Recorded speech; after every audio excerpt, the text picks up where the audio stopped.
વૈશ્વિક પરિબળોની અસર ગુજરાતના ઉદ્યોગો પર પડી રહી છે. પીએમના વર્ક ફ્રોમ હોમની અપીલને ઉદ્યોગોએ આવકારી.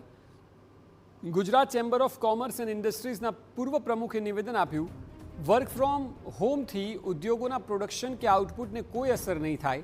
10% રિઝર્વ ફોરેસ્ટ ઘટાડવાના ઉદ્દેશથી વર્ક ફ્રોમ હોમની અપીલ કરાઈ. આજે પણ અમેરિકા કરતાં ભારતમાં પેટ્રોલ ડીઝલના ભાવ ઓછા છે.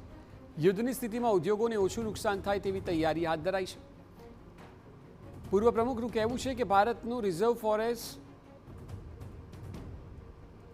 મોટા હિસ્સાનો ઉપયોગ ક્રૂડ, ગેસ અને ગોલ્ડ પાછળ વપરાય છે.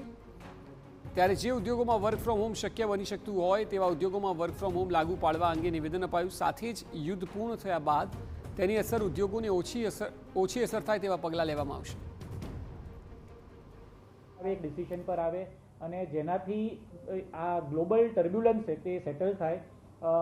કેમ કે એકવાર આ વોર કમ્પ્લીટલી બંધ થશે એના પછી પણ લગભગ 1 થી 2 ક્વાર્ટર હશે બધું નોર્મલાઇઝ થતા.